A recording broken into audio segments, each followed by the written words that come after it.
Oh, look. Oh, you...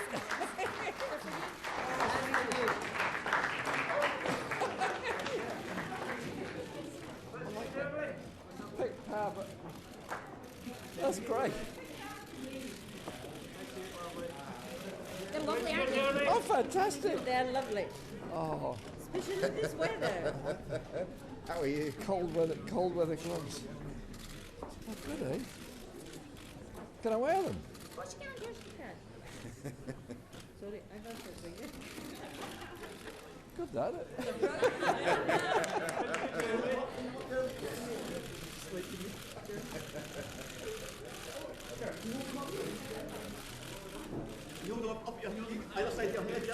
Well, I'm not taking up boxing.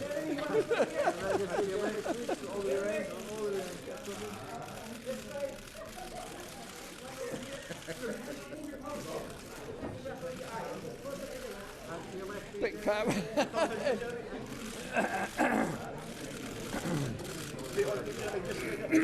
Thumbs up round here, Jeremy, again. You see, pick Pam, they're fantastic. Oh. Thank you. Well done. Oh, thank you. You're welcome. One of our actors handmade them. Jeremy, could you put your hands up this way and we'll be able to On your see them? No, fingers up. Both hands. From the back to us. It's upside down, though. But it's upside down this way. One round here, please. Look into your left. And in this one, Jeremy. And Jeremy, over here, please. The gloved hands, yeah, okay. Guys, can we just get Jeremy seated, please? Where am I sitting here? You're... Sorry, Jeremy, you're just going to get this seat. Nice to have you in Glasgow again. I'm very happy to be here. Sorry, guys, he's going in right, literally right behind you. So.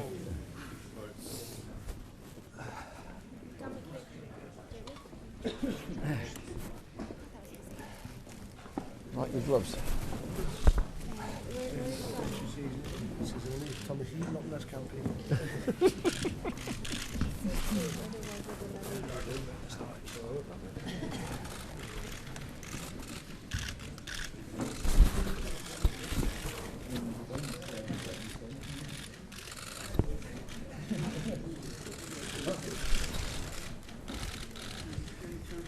You go first, Richard.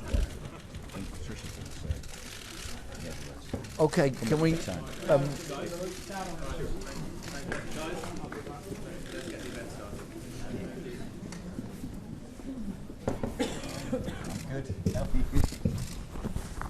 Morning, everyone.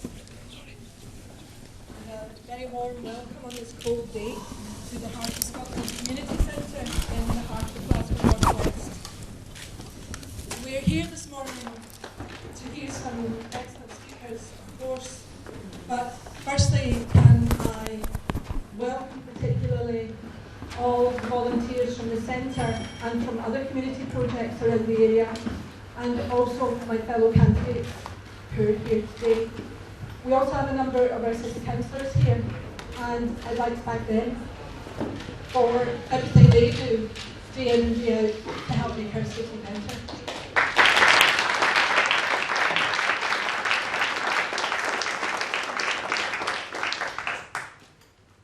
We know that we desperately need a Labour government. And we know that the policies of a Labour government will make life better for people in this constituency and constituencies across the country. In this constituency alone, nearly 11,500 people will be better off because of our proposals around the living wage. And that will trickle down and make sure that there are fewer than the current total of 28,000 children defined as living in poverty. Those statistics should shame anyone in 2019, and we are working hard to make sure that they become a thing of the past.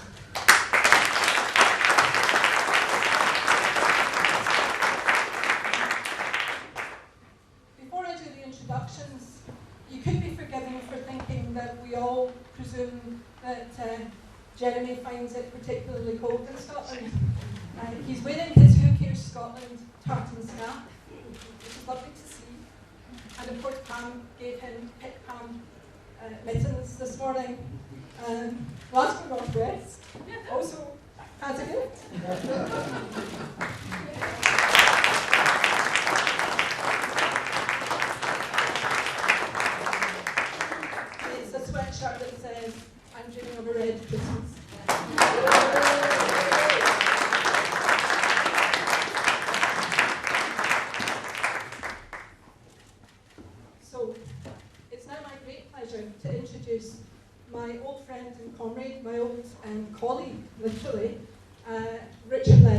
leader of Labour in Scotland.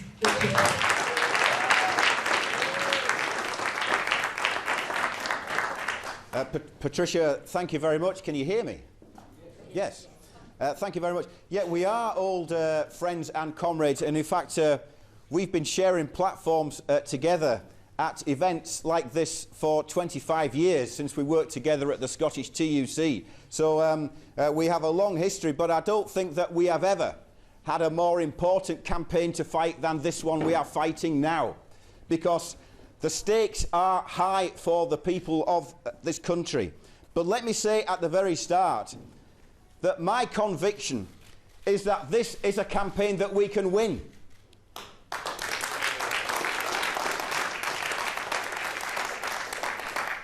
And by that I do not mean that we will sneak into office in a minority Labour government in a hung parliament. I mean that we can win it by electing a majority Labour government.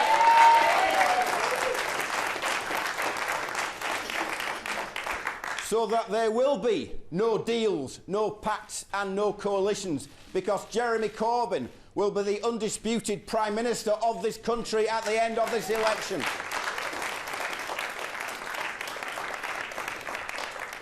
Let me say just a couple of things about what this election is not. This election is not a referendum on a referendum. This election is about those people that Patricia and I met just a few days ago at the Drumchapel Food Bank. It's about how we end Food Bank Britain. It's about how we lift people out of poverty. You know, 1 in 4 children in Scotland are living in poverty. And the scandal is that 2 out of 3 of them live in households where at least one adult is in work. So the challenge we face to combat poverty is not just to mitigate or reform universal credit, it is to scrap universal credit altogether. But it is also to end the blight of in-work poverty, which is why we are proposing a £10 an hour national minimum wage for any worker, regardless of age. This election isn't just about kicking Boris Johnson out of Downing Street, although it is partly about kicking Boris Johnson out of Downing Street. And I notice, you know, the low ambition of the SNP is this. Nicola Sturgeon said last week in a letter to Remain voters in this country that by voting SNP, you will deprive the Tories of their majority. Is that the scale of their ambition? Just to deprive the Tories of their majority? Our ambition is to elect a progressive, radical Labour government to change the direction of this country.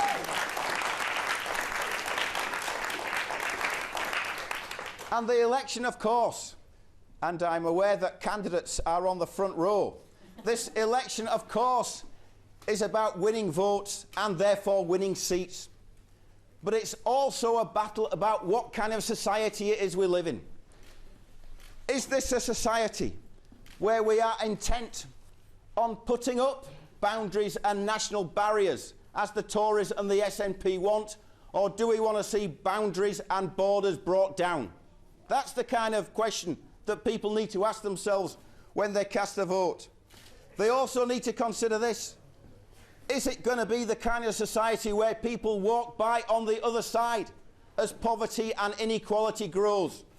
Or are we going to be a society that understands that poverty doesn't just damage those who are caught up in the middle of it, poverty diminishes us all. And so the question for us is not just one of right or left, it is a question of what's right versus what's wrong. That's why we need to end poverty and inequality. And the other question about the kind of society we live in is, are we serious about tackling the climate challenge? Do we want to act in such a way that we not only improve things for this generation, but that we improve things for future generations? Do we act so that we are not just defending the interests and promoting the interests of the rich in the global north, but that we are promoting the interests of the poor in the global south? And it's about whether we have a plan for the economy so that the change that we need to make isn't left to market forces. And if you think market forces are the route, go and ask those workers at Bifab. Go and ask those workers being made redundant at CS Wind in Machrihanish. Go and ask those workers in this city at the Cali Railway Works, which should have been part of the Green Industrial Revolution but have been abandoned by the SNP.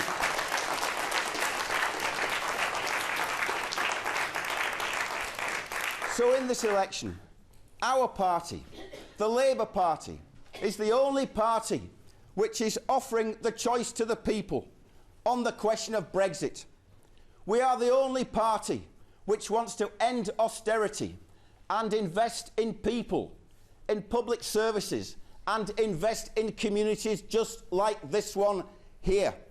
We are the only party that is in favour of public ownership of the railways, public ownership of mail, public ownership of the distribution of energy. These are the changes that we need to make so that these services are run for the benefit of the people and not for the benefit of the profit makers. We are the only party which is talking seriously about extending the rights of working people at work. And Jeremy and I met this morning with a group of workers from the Glasgow School of Art who are on 0 hours contracts, who are being told they no longer have to report to work. So we want to see a change to the rights people have. Employment rights from day one. The right to a trade union to represent them. Because I tell you this, you can have all the laws in the world and all the rights established by statute and charter, but unless you've got a trade union to enforce them, they are only words on a page.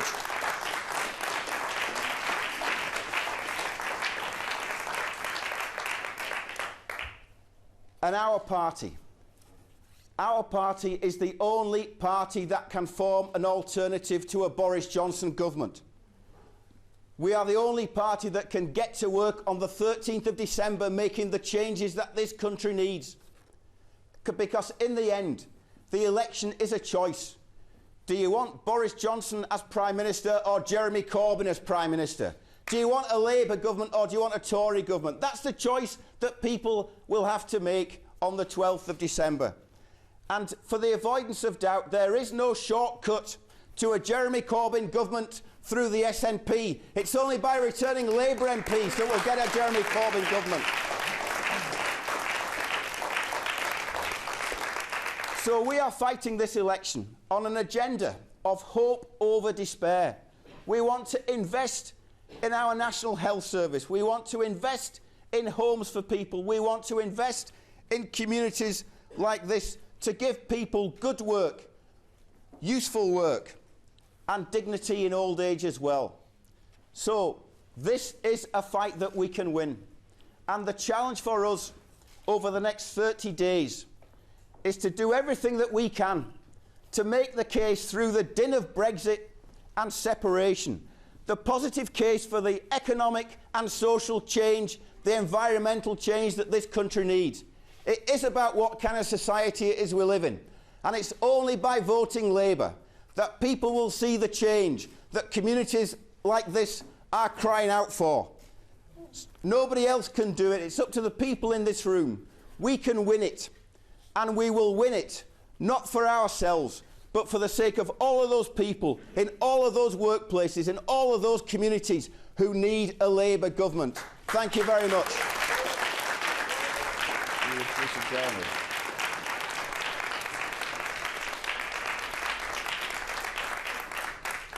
Well, I'm delighted that it falls to me to introduce the leader of the Labour Party and the next Labour Prime Minister of this country, Jeremy Corbyn.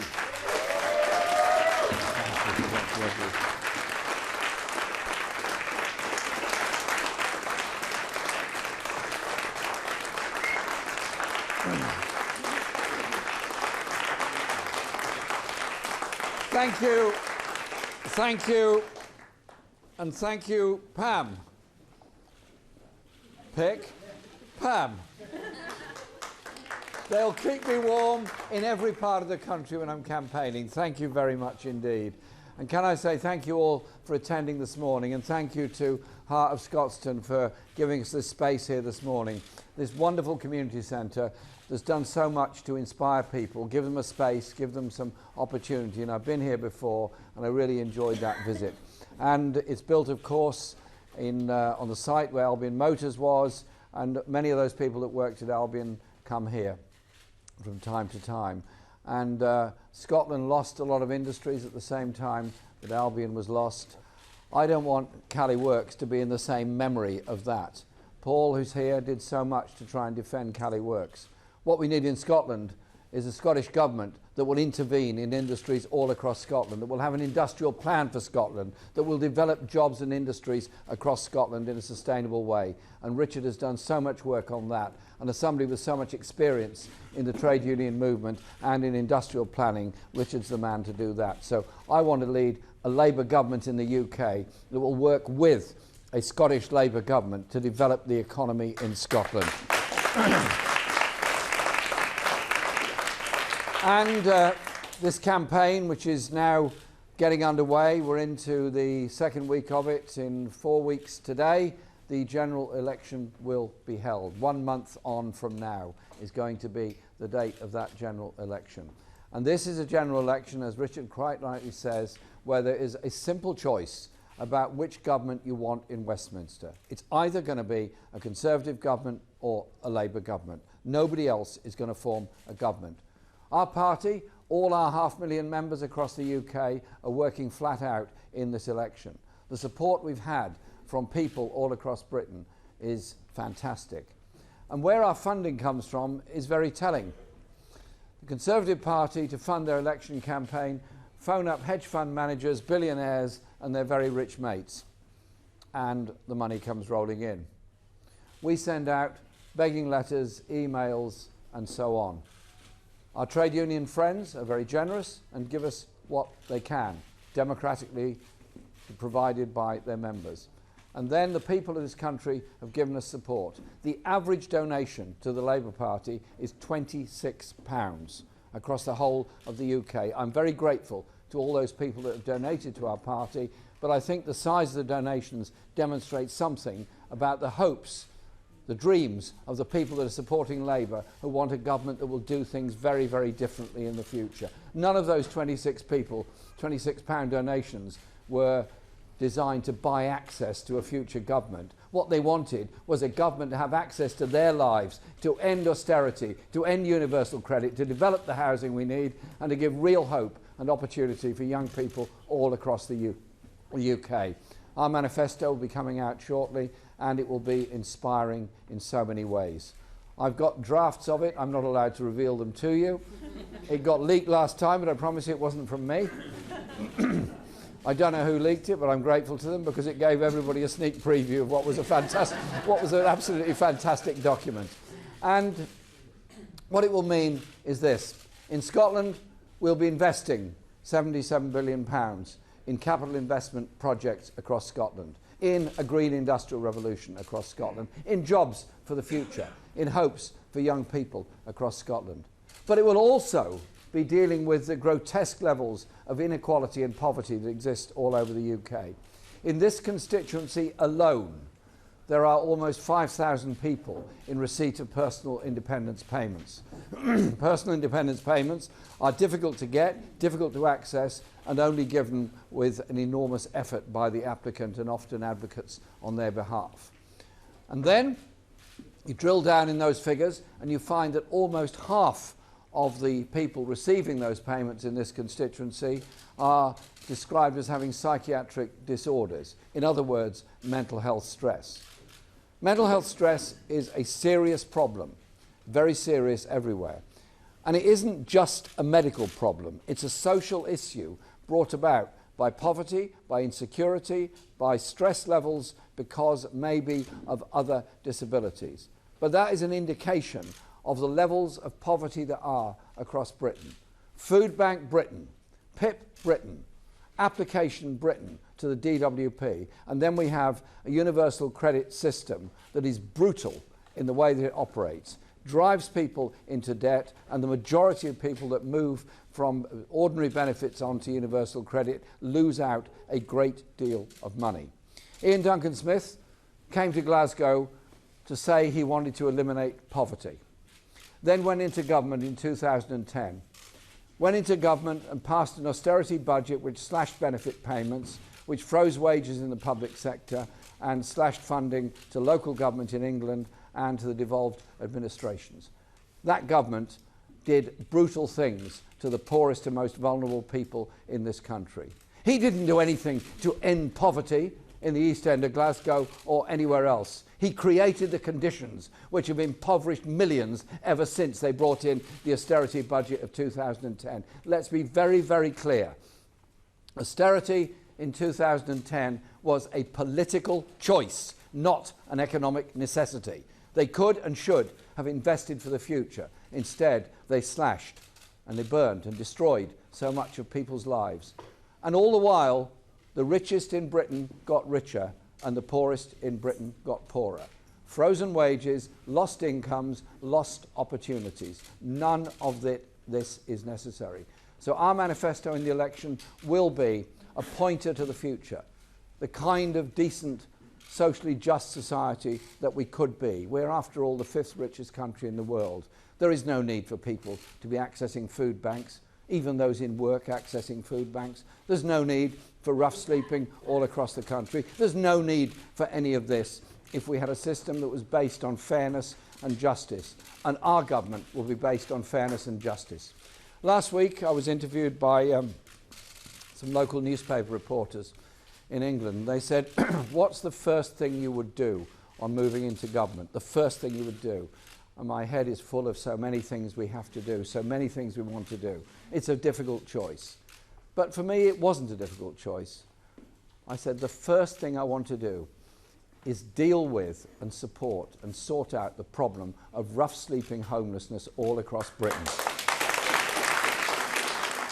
It is simply not morally right and not necessary in our society.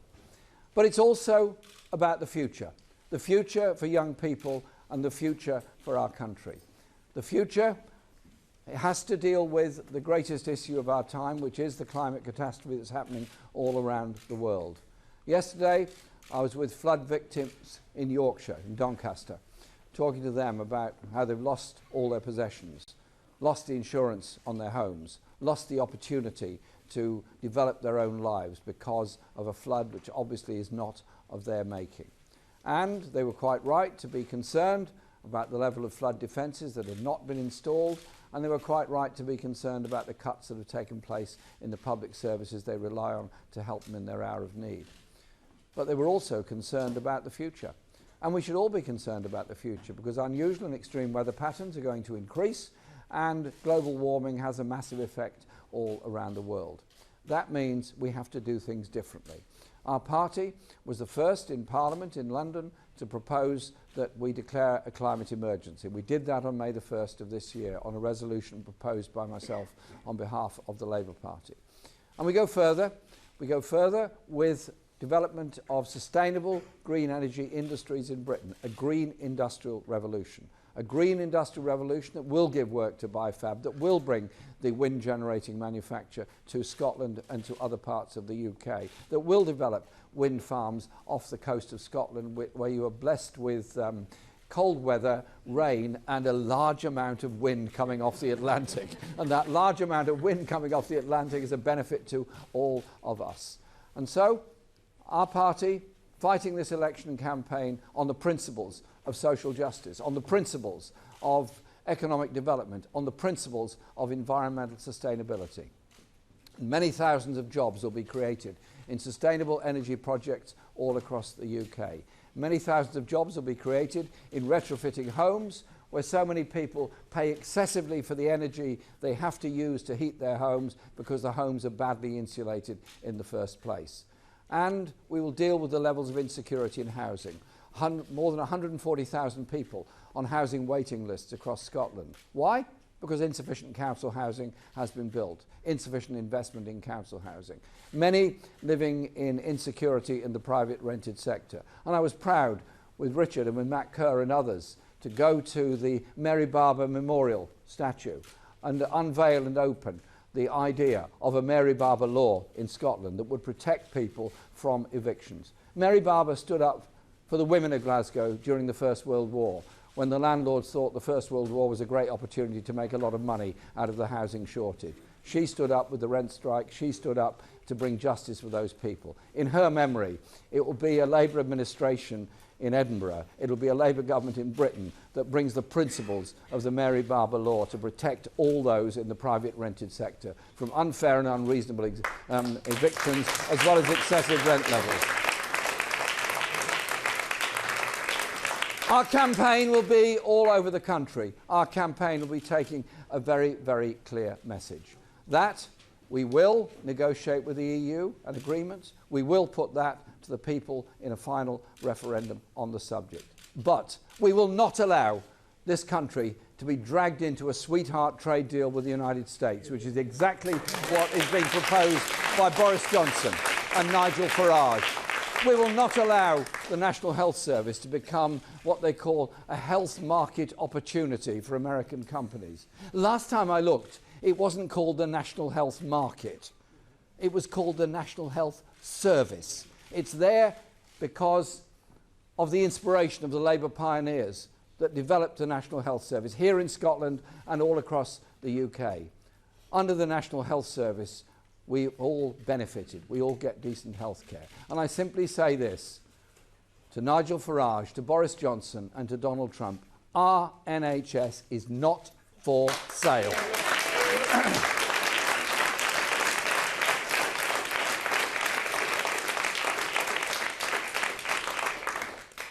When the choice comes on December the 12th, it's very simple. Very simple indeed. Are we going to have a Tory government with the injustice, the inequality and the poverty that it brings, with yet more tax write-offs, tax relief and tax avoidance and tax evasion for the very richest within our society, knowing full well that underfunds the public services that we all rely on? Or are we going to have a Labour government in the great traditions of our party and our movement to develop good quality public services, to provide education, health and hope to the next generation and care for the older generation that needs it? A government that will end universal credit and bring about justice and real social security. I believe the people of this country deserve better than Boris Johnson and his government. I believe the country would be better off with a Labour government, and a Labour government speaking out on the world stage for environmental sustainability, peace, justice and human rights, and a government determined to end the inequalities that exist all across our country. We're taking that message out everywhere, and the response we're getting is absolutely magnificent. People flooding in to join the Labour Party, to support the party and to campaign for the party. The choice is quite simple: a Tory government or a Labour government. A Labour government for Scotland will bring investment. A Labour government from Scotland will bring environmental sustainability. A Labour government for Scotland will bring about the social justice that we crave for everybody. And I am very proud to lead our party. And you're going to love the manifesto when it comes out next week. I'm itching and burning to release it all to you today. But my team over there, they're quite tough. They'll give me a hard time if I do that. So I ask you to get behind our Labour candidates all across the city of Glasgow, indeed all across Scotland. Thank those Labour MPs that we've got elected in 2017, Paul, who's here today, for the fantastic work they've done in Westminster, the way they've spoken up for the people of Scotland. More Labour MPs from Scotland will be a stronger voice for Scotland. More Labour MPs for Scotland will be a huge boost in this election. And I'm delighted to support Scottish Labour in this campaign. I look forward to all these wonderful candidates joining me on the green benches in December under a Labour government delivering peace and justice for our society. Thank you very much.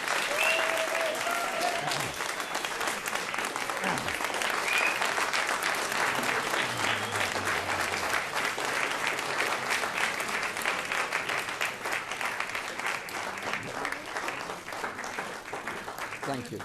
I'll see you all later.